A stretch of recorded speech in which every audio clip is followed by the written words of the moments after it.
Today, we're going to be looking at a pretty interesting topic, and that topic is the cost of doing business.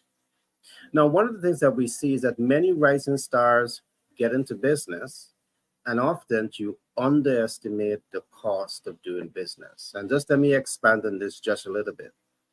Market intelligence is vital for the success of every business. Your business is doomed to fail in the absence of market intelligence. Market intelligence comes at a cost. What exactly am I referring to as market intelligence, and how do you get market intelligence? Today, some of the things that we will be looking at is going to help you to have a high level overview of not only market intelligence, but so many other business related issues that you need to learn, apply, and master when you want to be successful in business. And let me give you some statistics. In 2021, what we have seen is that 20.8% of business startups fail. Why? Limited market intelligence and so much more. Second, we have seen in 2022, 40% of business startups fail. Again, limited market intelligence. Last but not least, we've also seen in 2023, 49.9% of business startups fail. The reason we are hosting these programs is to provide you, the rising star in business, with enough information so you're able to avoid making the common mistakes that so many rising stars in business make. So to join me in today's conversation, I have a team of dynamic personality that will be helping me to navigate this conversation to ensure that you are in the win. Starting a business is a high net worth investment. And if you don't start thinking like a high net worth investor, you're doomed to fail. With that, I want to invite my colleague. I'm going to invite, first of all, Paul Whitehouse. Paul Whitehouse is a financial specialist. And while he's going to talk about the challenges that many rising stars in business are faced with in terms of accessing capital, at the end of it, he will say to you, you are approved, because he's able to ensure that you access the much needed capital to grow and scale your business. Along with this, I have Peter Goulscott. And Peter, he is the brain behind Legacy Chronicle Human Growth Program. And one of his key focus is to really work with the human resources to ensure that they are optimizing their skills and their chance for success. Along with Peter, I have Clement Frank. And Clement Frank, he is an economist by profession, but he's also a leader by design. And he combined these two skills, and he really worked with you to ensure that you understand economics and you understand leadership skills that you can deploy into your business to win in business. Having said that, I want to welcome you guys to today's program. It's such a pleasure to have you guys. How's the weekend been to you guys? Beautiful. Great Going weekend. good. Yeah, going good. Awesome. Now, all right, great to have you guys. Now, what I want to do, today we are focusing, and I want us to do a deep dive into the cost of doing business. And I do believe that very often the cost of doing business is significantly underestimated. And what research is showing, because rising star in business are underestimating the cost of doing business, by default, they set themselves up to self-sabotage and to fail. Our objective here today is to really ensure that we can give a content and a context of information that can really help businesses to make better business decisions.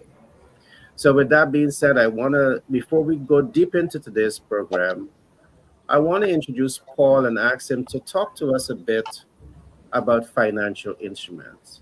One of the things that all businesses need, big and small, Micro, small, medium, and large, they need access to capital.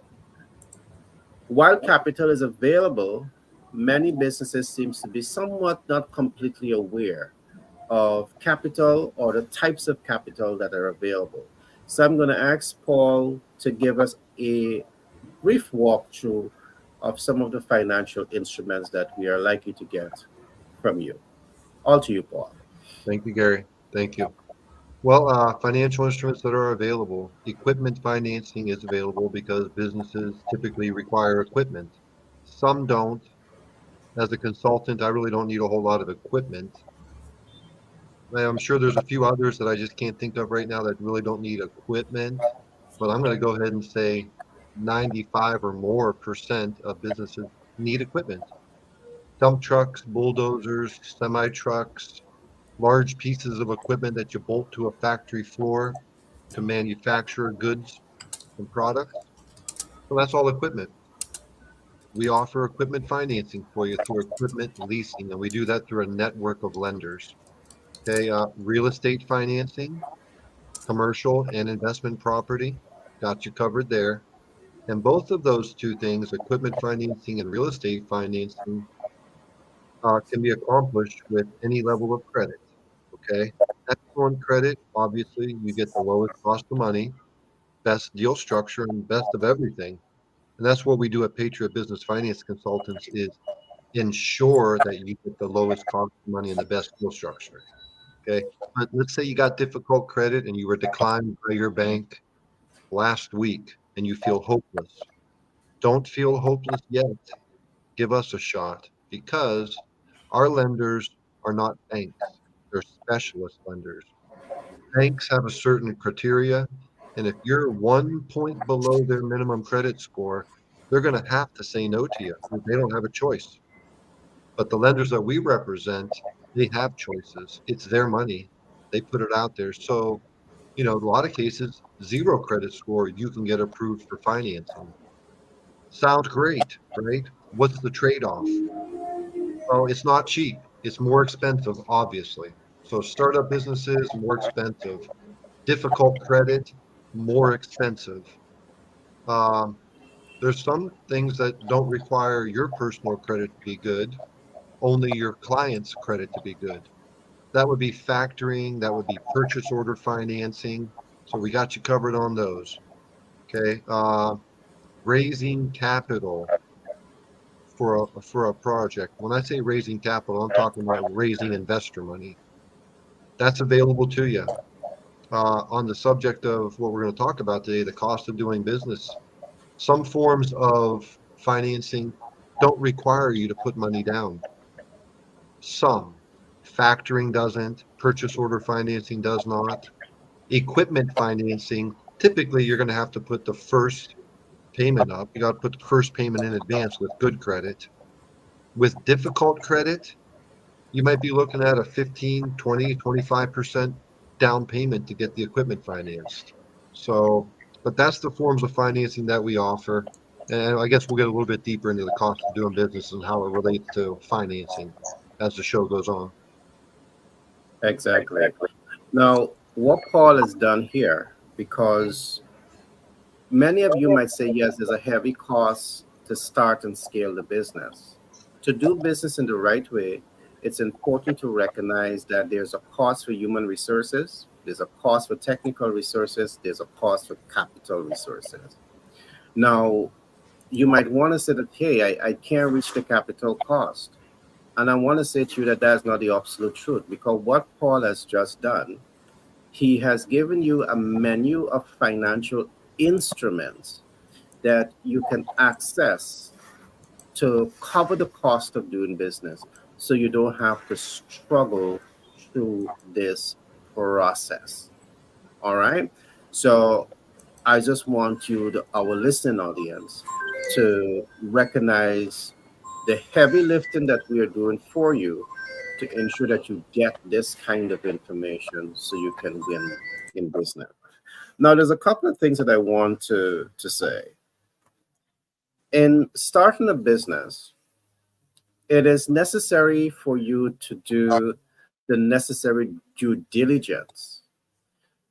The mistake that you don't want to make is to start a business with an assumption that this is the cost, only to recognize that halfway into that business or three-quarter way into that business, there are essential things that you should have looked at that you did not look at. One of the first things that we talk about when we are working with Rising Star in business to really get you on the right path is to get you to start thinking about what is your MVO, because we see you make a mistake here too.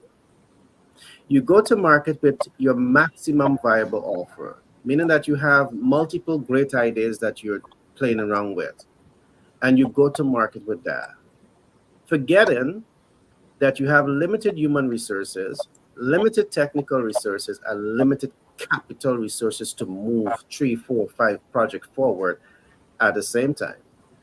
That is the reason why we say you need to master your MVO. And by your MVO, I mean the 1 in 10 factors of brand selection. You either go to market with what we call your minimum viable offer, which is your lowest hanging fruit, or your maximum viable offer, which might be your highest product or service that is appealing to the middle or the upper class target market. Why am I advising you to do this? I'm advising you to do this because you want to focus on one thing.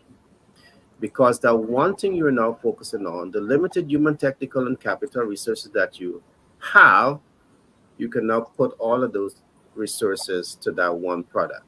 And what it does is give the product a greater opportunity to be elevated upwards. All right.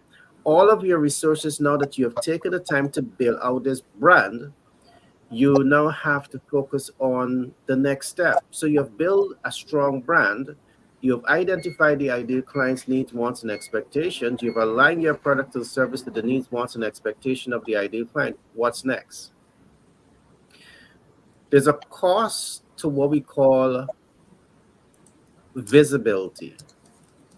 And visibility, what it means, you have to build out your communication content for radio, for television, for newspaper. And there's a cost for doing this. So you have to research your content. There's a cost. You have to produce the content. You have to pay the advertising copywriter. You have to place the ad into radio, television, newspaper, social media, independent communication platform. There's a cost for doing all of this. And I'm emphasizing all of this because if you want to cash flow your business within the shortest possible time, but you're not thinking of these things, you're going to struggle to cash flow the business. And when you struggle to cash flow that business, guess what you're doing? You're putting a chokehold on the business potential to cash flow. And that in itself is going to cause that business to fail over a period of time. Because if you don't get to reach the ideal client, if you don't get to cash flow optimize, the business starts to hemorrhage. As we go deeper into this program, while the program in itself is not targeting startups in business, we will talk to startup to show startup how you can create either vertical or horizontal partnership and still position yourself to access all the funding types that Paul has to offer. So I'm going to pause here for now, and I'm going to reach out to Frank, then I'm going to come over to Peter to share with us about, from their respective field, what are some of the costs that needs to be looked at to elevate a business upwards. Frank, all to All you. right, thanks, Gary. Uh, Starting a business can be an exciting process. We all know it's starting it costs money. When you're determining business startup costs, one thing you have to be sure and note that it's important to be realistic. Things like office space, legal fees, payroll. You may think of business credit cards. There are other organizational expenses that can really add up. So if you're thinking about launching a new business, one has got to understand the startup costs that he or she might encounter. And here's how much cost you will likely need to start your company or small business. It is feasible to start a business with a small initial investment with as little as 100 US, depending on what it is. For example, if you're starting an online shop or freelance service, you likely won't have many upfront costs. But other businesses like the brick and mortar shops or those two employees, they can cost thousands of dollars, even hundreds of thousands of dollars. One is for location, then you have your inventory, you have payroll, equipment, you may have to pay rent and more. According to the US Small Business Association, most micro businesses cost starts around $3,000, and home-based franchises cost between $2,000 to $5,000. Now, while every type of business has its own financing needs, the experts have some tips to help you figure out how much cash you require. I was looking at Drew Gerber, who is the CEO of the Wasabi Publicity PR firm. And he estimates that an entrepreneur will need 6 months' worth of fixed costs on hand at startup. So what he's saying is that you need to have a plan to cover your expense in the first month. Identify your customers before you open the door so you can have a way to start covering those expenses. Now, when planning your cost, never underestimate the expenses. Remember, they can rise as the business grows. It's easy to overlook costs when you're thinking about the big picture, but you should be more precise when planning for your fixed expenses. Indeed, underestimating costs can decimate your company. One of the main reasons that most small businesses fail is that they simply run out of cash. Writing a business plan without basing your forecast on reality will often lead to an unfortunate and often unnecessary business failure. So without the benefit of experience or actual historical financials, it's easy to overestimate a new company's revenue and underestimate costs. So how do you plan your startup costs? You need to start small. Most likely, you have high expectations for your company. However, if there's blind optimism, it will cause you to invest too much money too quickly. At the very beginning, it's smart to keep an open mind and prepare for issues that may arise later. A prospective business owner should start planning a small business by simply understanding the potential of the business idea. What this means is not assuming your idea will be successful, and the best approach is to test your idea in a small, inexpensive way that gives you a good indication of whether customers need your product and how much they're willing to pay for it. If the test seems successful, then you can start planning your business based on what you learned. The second point is understand what type of costs you'll have.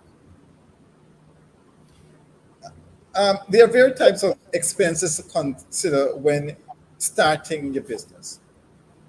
You need to differentiate between these costs to properly manage your business cash flow for the short and long term.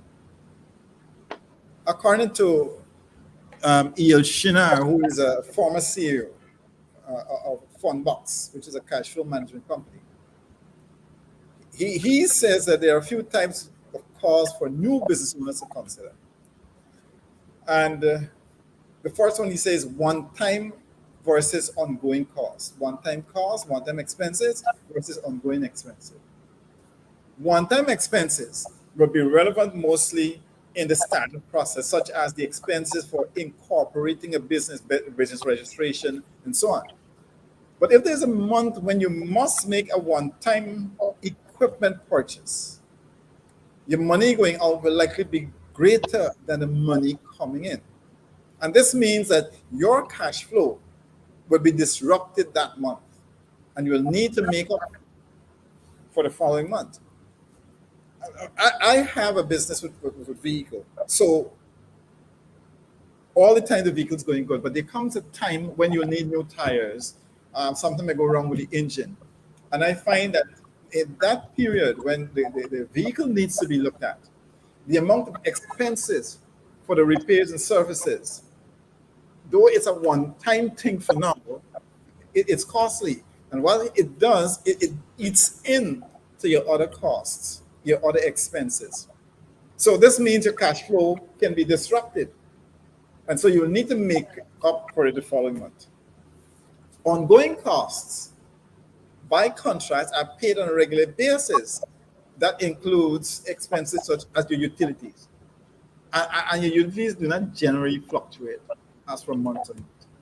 Then there's essential versus optional costs. Essential costs are expenses that are absolutely necessary for your company's growth and development. Optional purchases should be made only if the budget allows. If you have an optional and non-urgent cost, it may be best to wait until you have enough cash reserves for that purpose, for that purchase, according to Shinar.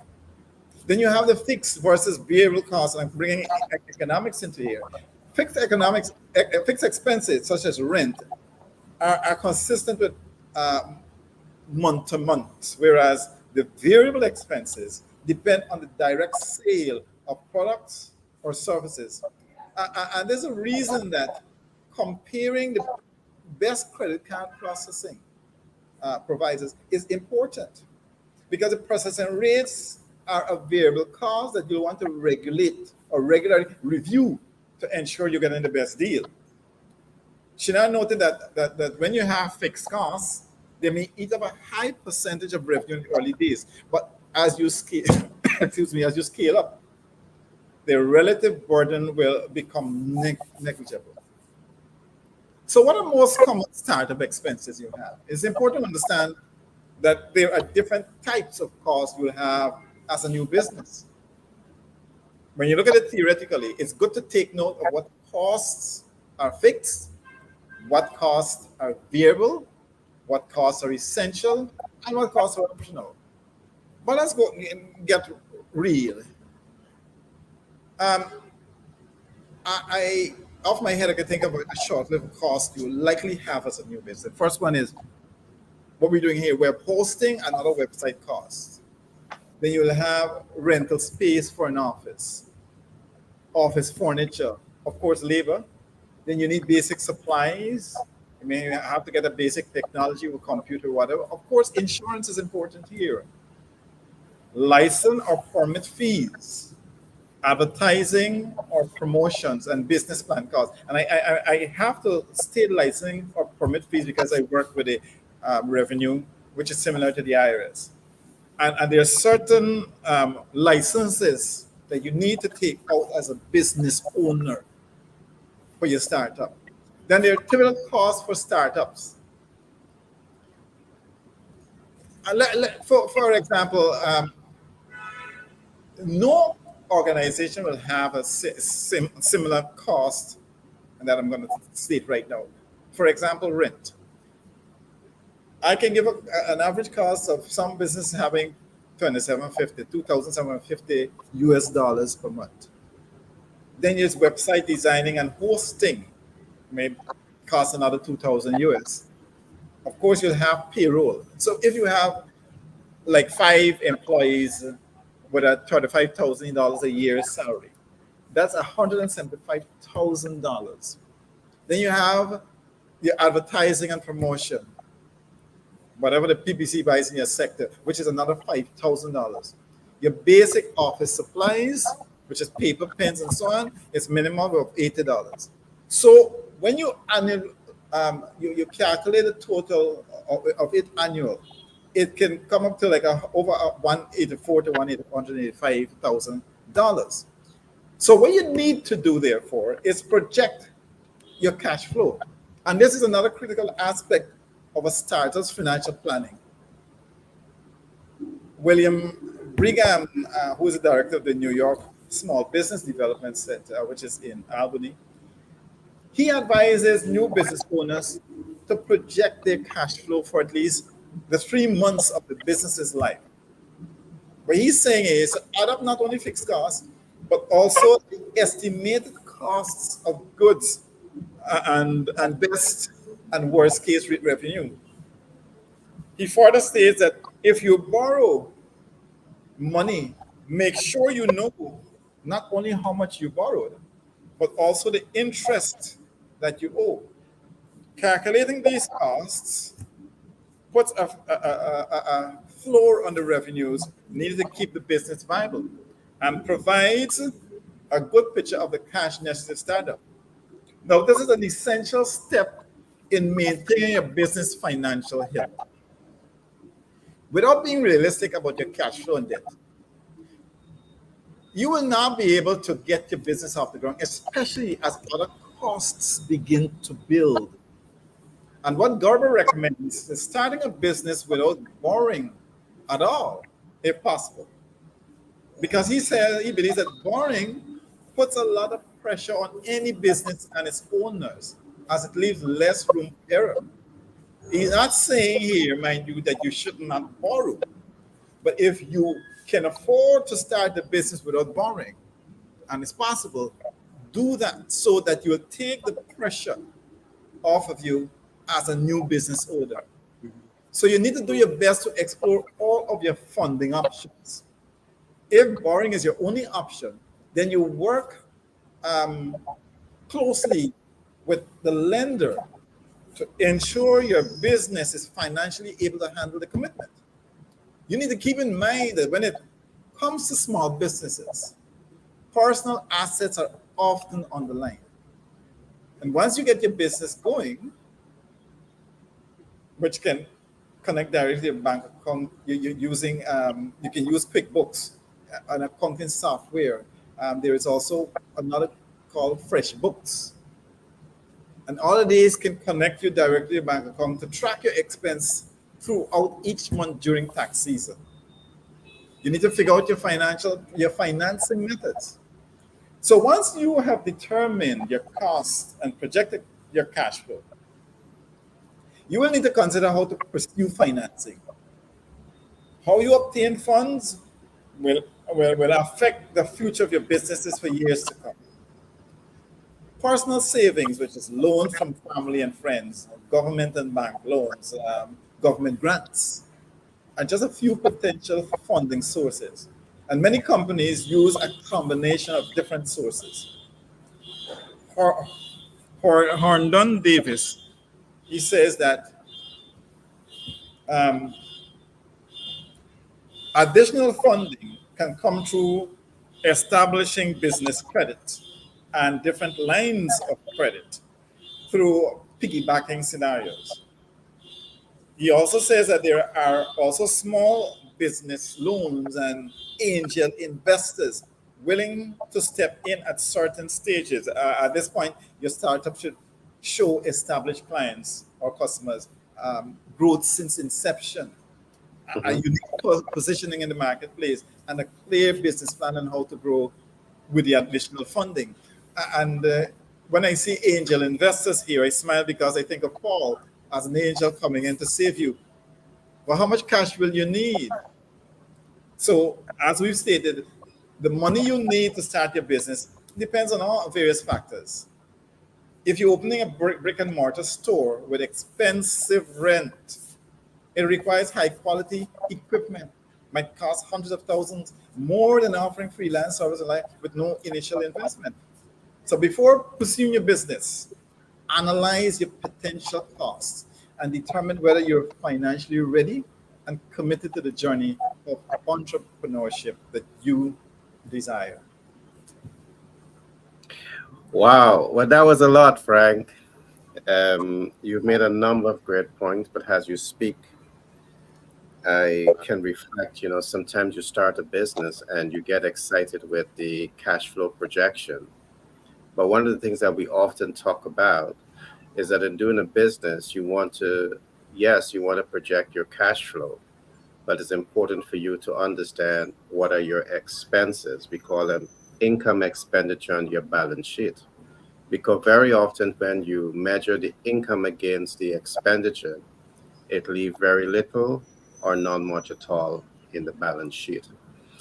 I think also what is important here, I mean, starting a business, you want to know that you're doing your market stress tests. Doing be rising to the occasion to be able to do your market stress test is going to really help you to be informed about the business potential to cash flow. We see that many businesses get started. You take a debt, as Frank is warning you against that, and you leverage that debt into the business without doing your due diligence. And there's several things that we talk about when we are talking about stress testing your business model. You want to take the time to understand who is your ideal client, the size of your market, the viability of your market. You want to know that you can access your ideal client. You want to know that you are reaching an urgent and immediate need.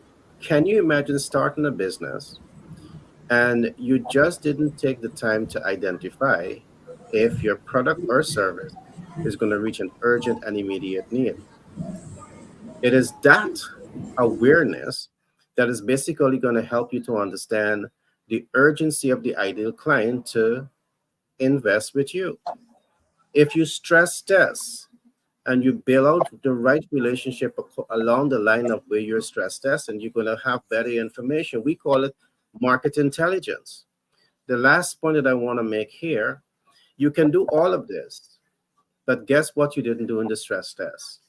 Is to identify if the ideal client has the ability and the willingness to pay for your products and services. You can set up a beautiful shop, but if you don't have the right intelligence, the business is not going to cash flow the way you want it to cash flow.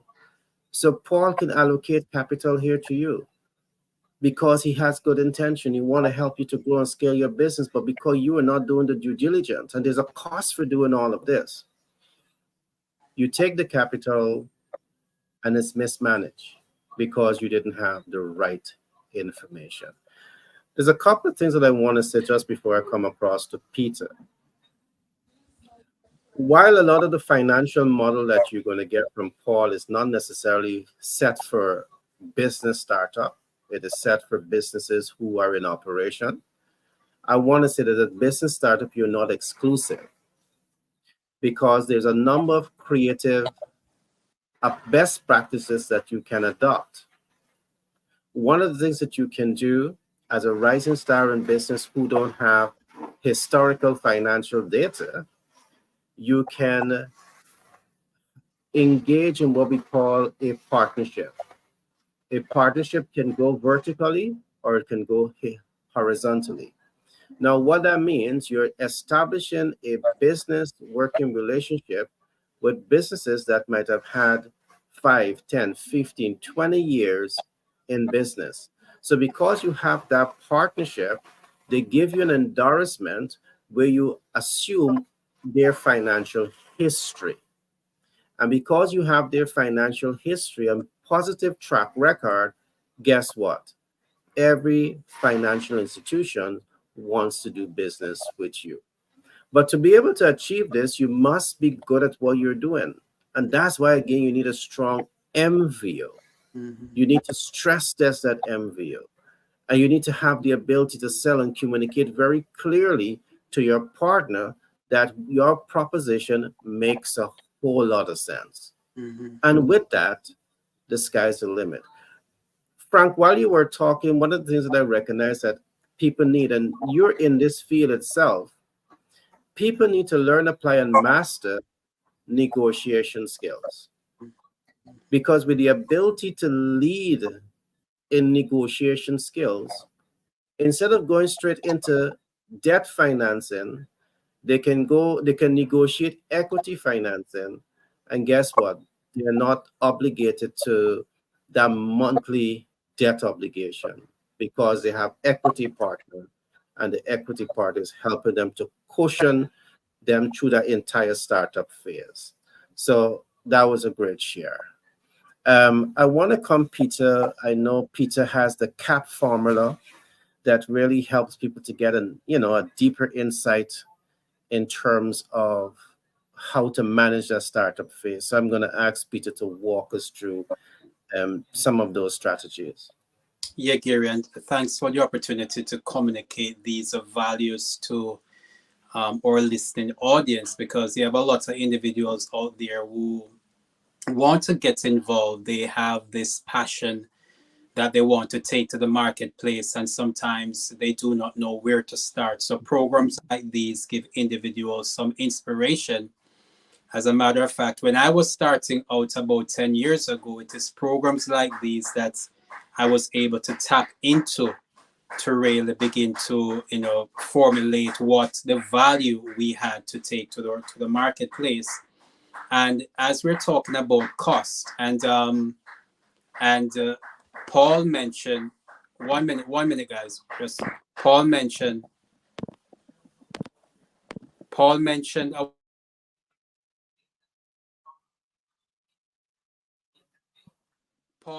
a while ago that there are virtual individuals who operate in the virtual world, individuals who operate like a consultant.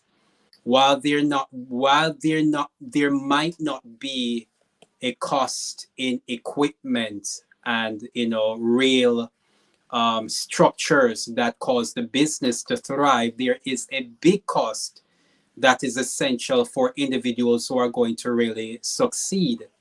And that big cost for individuals to succeed, especially in the online virtual world, is the perception cost.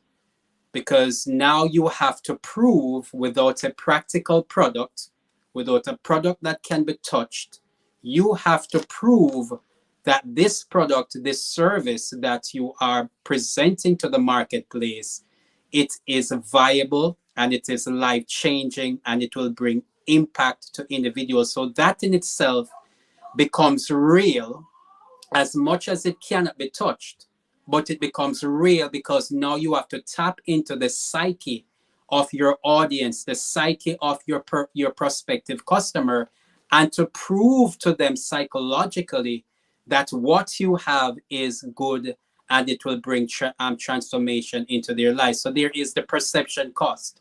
Then they have to take into consideration that they have their own personal life. Even though they may not be out there in doing business in the brick and mortar world, but their personal life, and every business, every entrepreneur has to deal with this. You have to understand that there's a cost just to get up in the morning. You have to breathe. You got to do life. And so you have to do analysis, a check, an inventory of, and everybody's personal life is different. So each individual have to cost, what does it cost for me to be alive on a day-by-day basis? That has to be with my tastes. What kind of a car I like to drive. Some person would just be interested in driving just a Honda. Somebody else, their taste is a Escalade. Whatever the cost is for that individual to carry on their day-by-day basic life, that has to be taken into consideration, because you got to live even as you're doing doing your business operation. So to deal with that, what we have come across, and because our services has to do with the virtual world, and they enable to get individuals to get into or to get across their message and to break the barrier of the perception cost. How do you give that perception? Individuals operating in the online virtual world, we come up with what we call the CAP formula. which stands for consulting, coaching, author, public speaker, and publisher. And we get individuals to understand, as using one of your terminology, Gary, the high net worth individual. You're in the virtual world. You're standing here or sitting here behind the camera.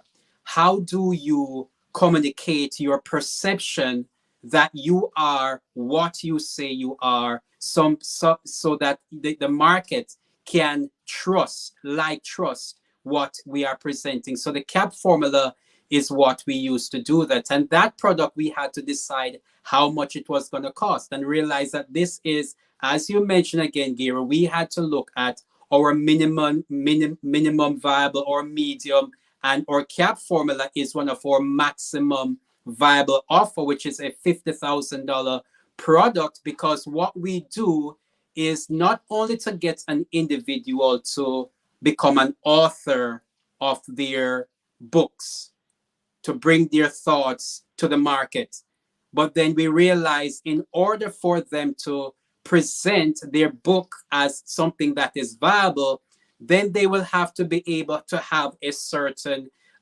presentation. They have to present themselves a certain way in the marketplace, so that their audience, their prospective audience, will want to buy the book. So we said, look, you have to be positioned as a consultant. You have to come across to your audience in a very authoritative way that you can consult. And even Frank mentioned it, I maybe mentioned it earlier, that in you getting into the marketplace, then the value that you're taking out into the marketplace, it must be something that people would say, I want that. It must be analyzed that you want that which you are presenting. So how do you do that? You have to stand, have a sense of authority.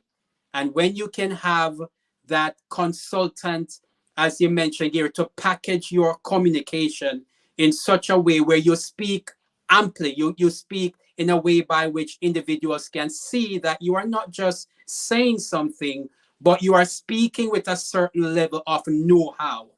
You're not just guessing. An individual is not just guessing. So with that, we're able to say you got to package yourself in a newsletter. Not just to say that you can, but package your information into a newsletter. And that newsletter now can be distributed as a download, so that individuals can have a taste of the idea that is being presented in the marketplace. Now that there is a line of cost that comes with that, because now graphic software is needed. You're going to need the Adobe software. In our case, we're going to need to be able to do the editing software. And these are the costs that are involved as we distribute. And then we got to let individuals know that, okay, to break the perception barrier, you have to be able to speak. And you have to be able to stand on a stage. And so we have what we call now the summits, summits that we do every 3 months, quarterly summits. And for the person to stand as a speaker, and they are now communicating their value, they will put them in an atmosphere that is, it is beautiful, an atmosphere where they can be seen as a professional, communicating their message to the audience. And then there has to now be the publishing, the whole experience of publishing on social media, all the various platforms that there are. So all of these coming together so that individuals can break the perception. They can get across whereby the perception of their value is embraced as something that is worthwhile. They can be trusted. They can be seen as individuals of authority.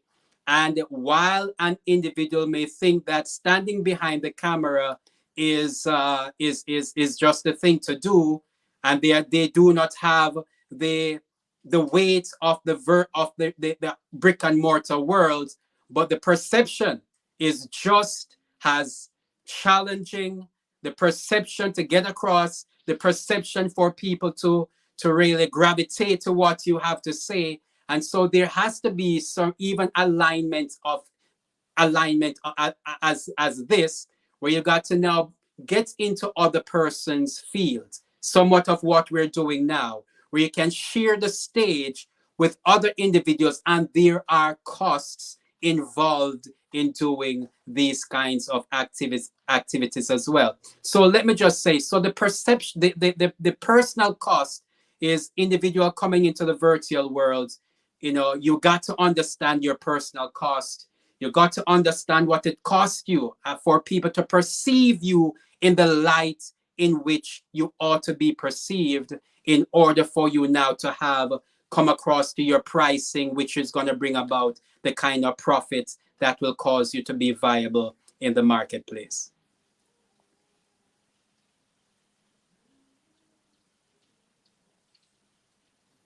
Yeah, thanks for that share, Peter. I can wrap up a lot of what you're saying there into personal branding. And there's a major cost of personal branding that has that positive play on the corporate brand. A lot was said. I take away, a lot of from what you say. You talk also about shaping public opinion, and there's a cost attached to shaping public opinion. I want to just reflect back just before I come to Paul, back on something that Frank would have said earlier. Frank made a very strong statement, which is perhaps if you're doing an online business, you can perhaps start with, as low as $100. And I think that that is a strong statement, because the possibility exists with just with $1, $2. There are some of these virtual platforms that definitely give you a play. They allow you to get a storefront with as little as $1, $2 down. So that's definitely a good statement. But I want to add something to Elsteret. While you start a business up in this way, it's important still for you to recognize that there are added costs. Um, Peter just talked about the shaping public opinion, and shaping public opinion, it comes at a heavy cost. All right, because you have to produce uh, content. All right, social media content. And if you are not the expert in the SEO, if you're not the expert in tagging, if you're not the expert in title search, you may have to also hire an expert here to help you navigate the virtual world. And the inability to do that, although you get an excellent start based on what Frank would have said early on, that start could be significantly compromised because you get a start, but guess what? You're not able to amplify visibility. Because you're not amplifying visibility, you're not reaching the ideal client. So you're not able to make impact. You're not able to client convert. And if you're not client converting, you're not able to cash flow optimize. If you don't cash flow optimize, the business fails after a period of time. So, Frank, I want to thank you for really pointing out that statement, because it is a true statement. But I just want to come alongside you to say that there are additional costs, there's a real cost of doing business, and you should never underestimate it. And let me conclude by saying this, and then I'm going to come to Paul. One of the things that we are actually forced to do, and I was talking about it only recently, is to do a proper analysis on the clientele base that we are going to be interfacing with. Because there are clients that will come to you, and because they are underestimating the cost of doing business, you can actually predict that they're going to fail. One of the things that we advise is that rising stars in business, you need to make realistic budgetary allocation to move the business forward. Frank talked about the issue of cash flow projection. He talked about the business plan. I want to add a few other things. We can add cash flow game plan. All right, that is essential to move your business forward also, because you may have these plans, but if you don't have that strategic game plan to amplify the cash flow, the business can fail. And there's a cost for doing all of this. There's a cost for doing all of this. And when you underestimate all of these costs, you collapse. So there's a couple of things that I want to say in conclusion. Frank would have also mentioned making budgetary allocation for 6 months. I want to push it to say make budgetary allocation for 1 year. Because while we may be able to cash flow your business within 3 to 6 months, we know we can do it within 2 months. Guess what? It is important to still take into consideration the overall cost of running that business. You have administrative cost and you have operational cost. All right. You may be cash flowing, which is good, but it may take you some time as a rising star in business, a new beginner. It may take you some time to ensure that you're cash flowing enough to cover all overheads and still make a profit. One of the things that we have learned in business school is that it takes about 5 years to break even. 5 years to break even, which that what I was saying is that all the monies that you're pumping into that business, into research, into product innovation, into market testing, and all of this, it takes about 5 years to recuperate from that whole process. So if you're getting into business and you're getting into the business with a mindset to cash flow into cash flow now, you have some challenges. But there are ways in which we can really help you, depending on your business model, to cash flow and cash flow fast. The critical point that I want to talk about here now, before, and I'm going to hand over here to Paul, is that regardless of how high that cost is, we can help you with it. Now, in our platform, is not just helping you to access the capital, because on this platform, what we talk about a lot is understanding financial portfolio, understanding how to access, understanding smart capital leverage, and understanding debt mitigation. So there's 4 additional things that's going to come alongside you here, or 3 additional financial concepts that will come alongside you as you now access capital. So you're really able to drive the cash flow possibilities of this business like no other can, because of the strategic support system that you're going to have behind you. So with that being said, Paul, can you chime in here a little bit? Because whatever the cost is to start and scale that business, once they have the right partnership, once they have the right historical financial data, we can fund them. So can you talk to us a little bit about the high and low of access to capital, and perhaps what are some of the pre-qualification criteria? All to you, Paul. Thank you. I'm going to jump right into that. I just want to throw 3 things as to what you guys are talking about.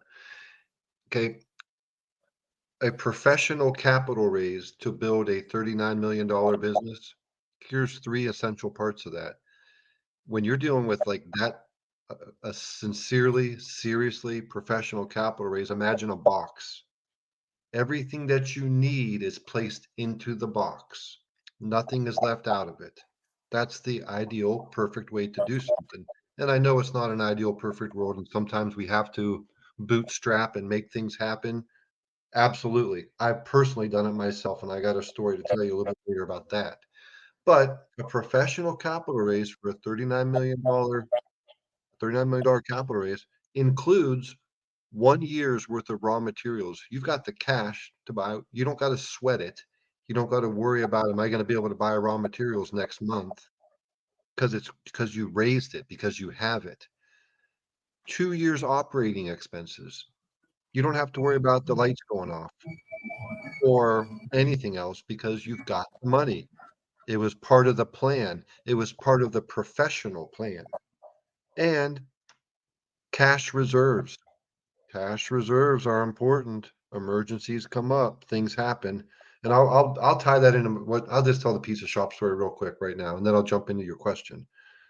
I had a pizza shop when I was younger, and I went into it undercapitalized, almost nothing. I had enough money and it was owner financing. So I had enough money to give the guy what he wanted so I could take over. And then what did I do? Before the week was over, you're supposed to get supplies once a week. No, I'm driving to the pizza shop headquarters. The guy who sold it to me, because he had 31 pizza shops, he made the sauce. So I could go there and buy. I went there and I had to scrounge and buy things out of his inventory. And thank goodness he was good enough to let me make that happen and he understood. But that's what I had to do. That's bootstrapping. And that's not ideal. I wish I didn't have, I did it, and it worked out for me until the point where I had unexpected expenses in my personal life that came up, and then the amount of money that I had saved for the business, I had to spend it on that. So yes, we have to go into things undercapitalized sometimes. Sometimes it's the only way to do it. You have to make something from nothing. We have a term for it, guerrilla warfare, right? You got to make it happen when you've got nothing. And I did it, and a lot of people do it, and a lot of people do it and pull it off successfully and elevate themselves into strong cash flowing businesses because that is possible. We're not saying that it's not possible. What we are saying is it's absolutely not ideal. Uh, okay, so jumping back to your question about the financing, the highs and the lows, the high, an existing business, and the term time in business is a financial term. It's important.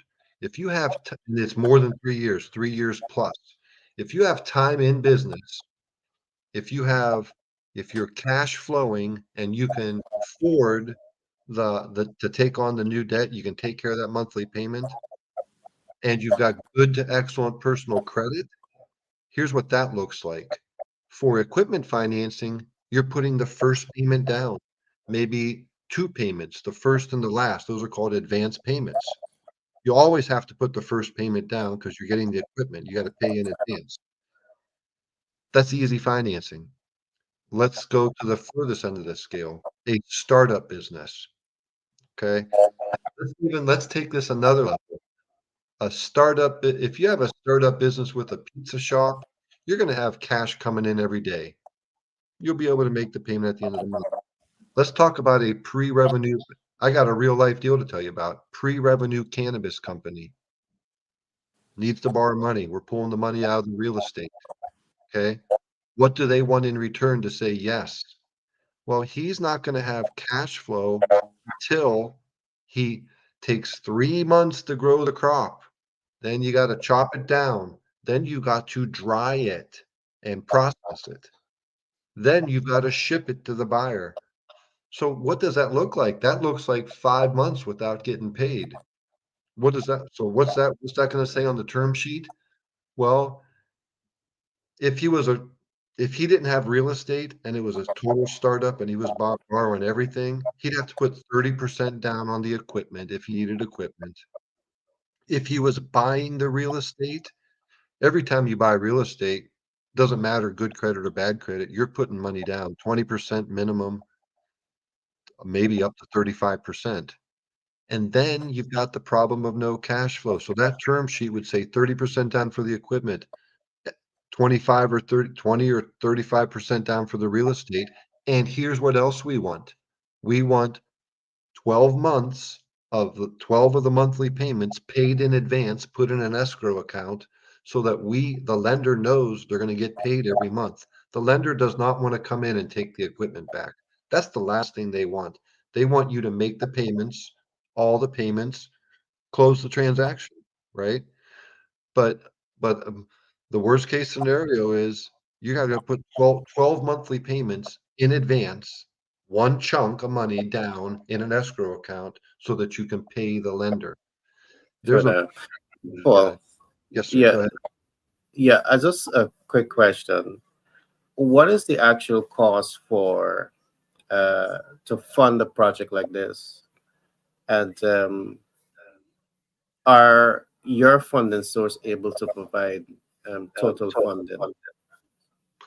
There is no total funding because there's always money down. Yeah, you gotta get some skin in the game, Yeah, some equity down. there is no such thing as 100% business financing in the world of business financing, other than a capital raise, but you got to pay for the capital raise. Okay. You're raising $39 million. You've got to pay the capital raise team because they need paid for their work. and you need to actually build the business, and that costs money to build the supply chain and to sell the offtake. Well, There's there are also some hacks. I mean, in terms, if you understand business finance, business credit, if you understand and you know to leverage it, there's zero cost to you in terms of accessing it. But that's another subject that we're going to get into later on. But the cost of starting a project like this is like what, a $500,000 US? I mean, it's a range. It depends. There is no Understand? exact. There's no exact number. If you're going to build a 60,000 square foot building and crank out the weed to sell it for that type of a project, that's going to cost tens, tens of millions, or up to 50, 20, 30, 40, 50 million dollars. But let's go to the smallest end of the scale. You already own the land, and that is the situation with this deal. He owns the farm right now, owns it free and clear. It's worth $500,000. He's got the equipment, but he needs to update equipment. He needs additional building. So what we're doing is we're pulling money out of the property that he already owns. That is a no money down deal because he's pulling money out of something he currently owns.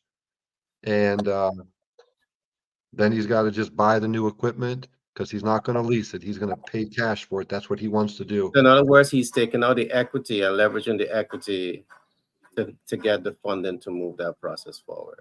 Exactly. Awesome. Yeah. Awesome. So the point that I want to make out here for the audience, Paul, is that it doesn't matter the size of the project. We can fund you from $50,000 up to $5, $10, $15, $20 million and beyond to move your project forward. So there's really no excuse for rising stars in business to get started in the right way. You might have a real estate project that you want to jump on. We can fund the entire project. All you need to do is to reach out to us, and Paul and myself will be happy to talk with you and get you the much needed support that you need to grow and scale your business. Man, time flies so fast when you're having fun. It's actually already, it's past an hour since we are here having fun. All right, so what I'm gonna do, I'm gonna come to everyone. I'm gonna start with Peter, then I'm gonna come to Frank and Paul, and we all are going in today's program. Peter, on to you, my friend. Your closing remarks. Yeah. What we would like individuals to understand, that even as they are listening to this program, is the very best time to start it. Why?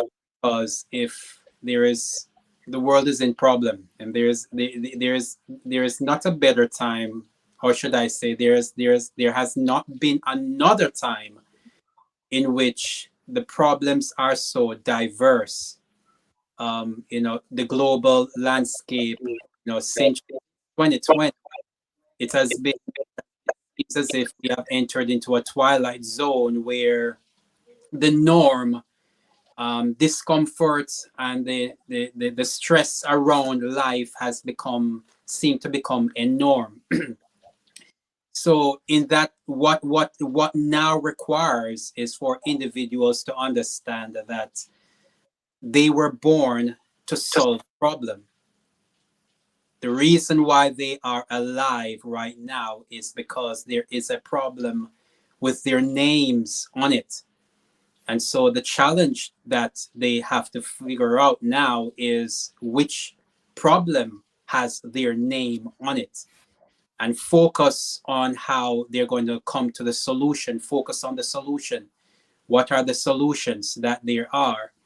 And once you have a solution, then you need a place of authority, a place that we do call the CAP formula, by which you now can establish your place of authority. And the CAP formula is what I've seen. The reason why we came up with that is because we realized that every individual who are successful in the marketplace in some shape and or form, even Steve Jobs, that has brought about a product, he sold his product as a consultant. He came out before the marketplace, and with his oratory skills, his ability to speak well and to communicate his message, he presented his vision of a world, and he spoke, and everybody took his advice. People took his advice. So he spoke as a consultant. And then every year, because he keep distributing new product, people will go and they will line up at his stores, because now he is coaching individuals that you need to have every version of my product. You need to have that. So now they submit to them. The world now submit to his products and services. And the people write about him. There's so much being written about him. So he's even producing books without he himself becoming an author, because he's now communicating his values to the community, and people are taking that and they are now communicating that. Go to YouTube, you see how many persons they are speaking about what Steve Jobs has presented to the marketplace. And then, like I said again, he is a publisher. He's presented himself as a publisher and a public speaker. Now you take that same principle, you apply that to Oprah, you apply that to the televangelist, you apply that to the YouTuber, you realize that presenting yourself as a consultant, as a coach, as an author, as a public speaker and a publisher is one way by which, when you have found your problem that you desire to solve, the problem that you were born to solve, it is the way by which you can formulate your authority in the marketplace and attract your ideal customer to want, to like, and also to trust that which you are presenting into the marketplace. All right, great share, Peter, the CAP formula. Perhaps we need to take a day and just go into that CAP formulas to help our listening audience to get a more in-depth understanding of the CAP formula and what the CAP formula can do to really help them to make smarter, better business decisions. Thanks for that share. Frank, all to you, your closing remarks. You're mute, Frank. All right, thanks. Welcome. I have to say that when you're running a business, there are a lot of stress involved, especially financial stress. But while some financial stress is unavoidable, the right strategies can keep your finance in check to help manage stress. It doesn't make sense that you're running after all the finance or money and your mental health is not intact. Mm-hmm. We know that running a business is fulfilling, but it's a stressful occupation. Yeah. Because there are constant decisions to be made and there's a lot of challenges that you have to solve. So what happened is that there's a lot of pressure to get it all right. That pressure is intertwined through it all as financial. Even if you have a team, you're acutely aware that you have the final say on decisions. And that means either there's a success or failure, which rests on the leader. While there are some financial stresses that may be beyond your control, many are directly or indirectly related to decisions that you can take. Are you hearing Frank? Yeah, you're hearing me? I'm hearing you now. Oh, you want to hear me before? Yes, we were. Yeah. Yes, we Please. Okay. Okay. So what I'm saying is, while financial stresses are beyond your control, many are directly related to the decisions that you make. For example, cash flow problems, staffing challenges, supply chain issues. You got interest rates and inadequate profitability. These can all be stressful. and they just don't affect you as a business owner. So when a business is struggling, that can have impact not only on you, but your team, your business partner, and it disrupts your personal and family finances. So strategies have to be implemented to minimize the financial stress, right? When a business runs into cash flow or other financial problems, it can be tempted to think that a business loan will solve the issue. So you're digging a hole to fill a hole. A loan is almost never the best and or the only solution, according to, if I'm pronouncing the name properly, Caroline Comier, who is an assistant vice president of business restructuring. And so what she is saying is a loan is almost never the best and or the only solution, because according to her, the snowball is just going to get bigger and it's going to be harder to get out of it. Paul and Peter knows a snowballing. As it rolls, it becomes bigger. So Mayor says that good financial management is the best way to avoid financial trouble before it becomes a source of stress. And I'll just go through the heading. She suggests the following strategies. Limit your personal financial exposure. Know your business financial situation. Manage your debt. Make your banker a partner, which is very interesting. Your bank can be one of your most powerful allies, she says, as long as you're transparent about your situation. And some financial stress is to be expected. But she recommends stress management strategies, which includes getting enough sleep, eating a balanced diet, exercising regularly. I'm talking to myself about exercise, and create work-life balance. So what she underscores the value of spending time away from the business, right, guys? Time away from the business, doing activities you enjoy with We'll keep trying. We'll keep trying. bring you joy. So, but the thing about it, entrepreneurs are not alone. All right. So many are all experience the same thing. So acknowledging the struggle can really help dispel the myth that you're not supposed to feel the way you do. Frank, you made a lot of great share there, and you add some humor to it. I love the statement that you also made, but what I want to add is that good financial management starts long before you take the debt. I think what a lot of rising stars do, they take the debt and then they try to figure it out.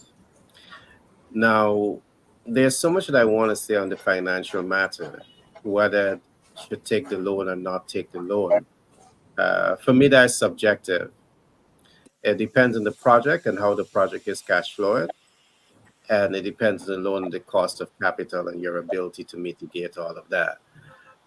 But I still believe for persons that is not familiar with the financial world and is just taking the debt simply because they want to take the debt to offset the cost, perhaps it may not be the right thing to do, because taking the debt is much more than taking the debt. You need to understand the instrument, you need to understand how to leverage, and most of all, you need to understand how to mitigate that.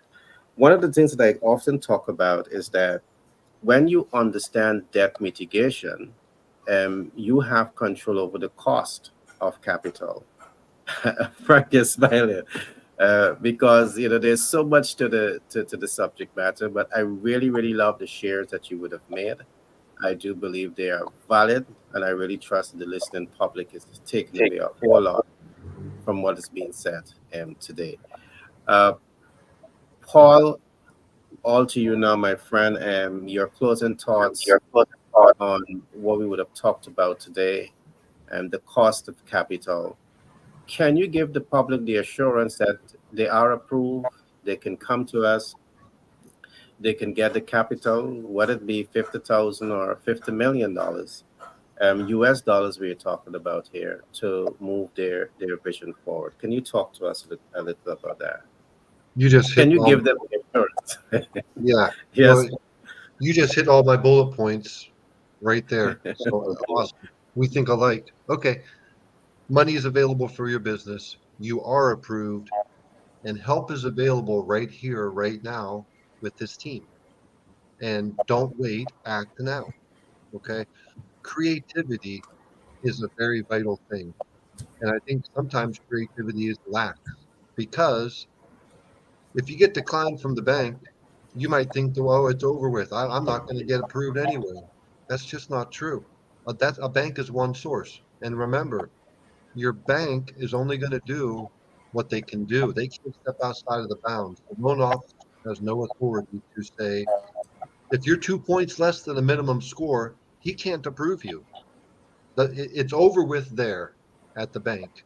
What are your, but always know that there are options out there. Okay.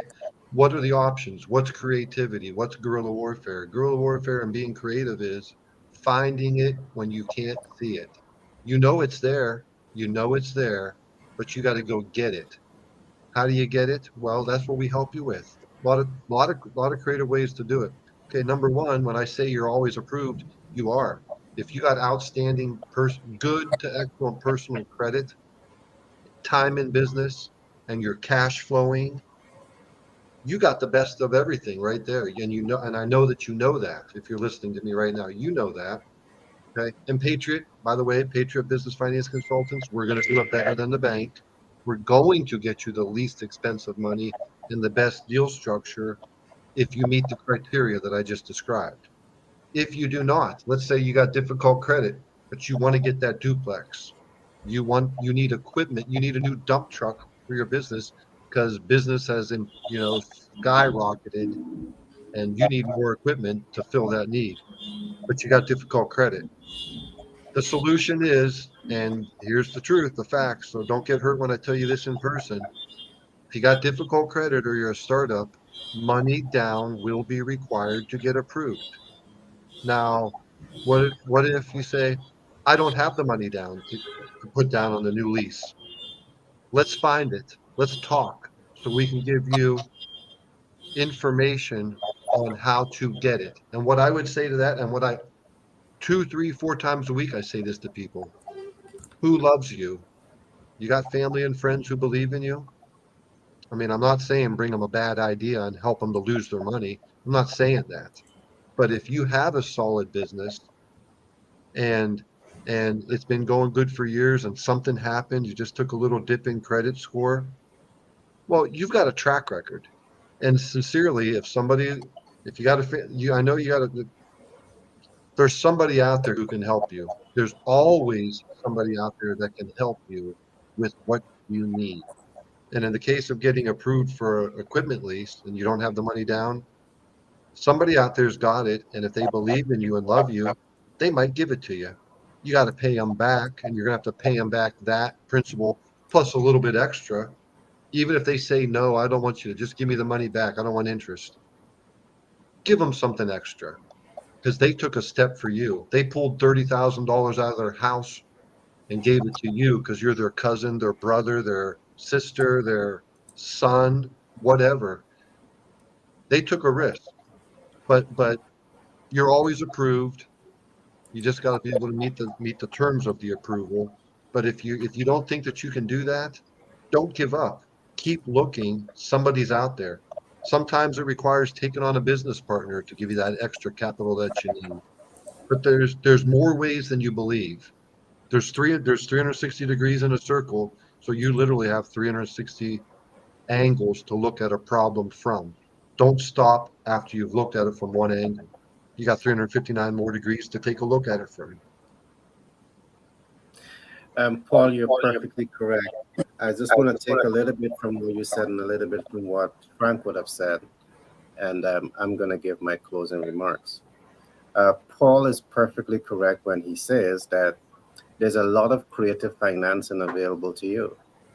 For example, you may be able to set up an LLC and set up the LLC in a manner that you can issue shares. All right, you can issue shares. You can set up an LLC or an INC, and simply by doing this, you can raise capital. You can raise private capital. All right, because you're now a limited liability. The other thing that I would have heard Frank spoke about, and he's perfectly correct about this. Perhaps as a rising star, you are not ready for debt. Perhaps you're not even ready for equity. But perhaps you might be just the right candidate for creative financing, meaning start a project and you can hit the ground, you can hit the road, and you could raise the much needed capital to move a process forward. Now, this is something that I admire. There are many institutions that I may be a part of, and I see that some guys will just come into that group, and they say, listen to me, we got tickets. We got 100 tickets. We got 200 tickets. And guess what? The ticket cost a couple of hundred US. But those guys will sell out those tickets in a short period of time, generating thousands of dollars. That speaks to me of good social skills, good leadership skills, good people skills. And perhaps this is something that you need as a rising star in business. All right. And we have built out programs that can really help you to build the people social leadership skills that you need to achieve your level of success in business. So that's my last words. I want to say thanks for the public for, coming and being a part of this program. I see a number of persons would have dropped into the room. Um, Thanks for coming and showing up. I want to encourage you to continue to like, subscribe, and share, so you will be the first to get these programs that we are bringing to you on a regular basis. I want to thank my team, Peter, Frank, and Paul, for being here today. These guys could have been doing anything else, but they have chosen to come out here and support and add value to this platform. So with that being said, I want to thank you guys and just wish you guys all the best for the rest of the weekend that is in front of you. And as Frank would have said, take some time out, get some rest. I'm going to try to do that. All right, guys. Thanks for being here today. See you guys on Monday.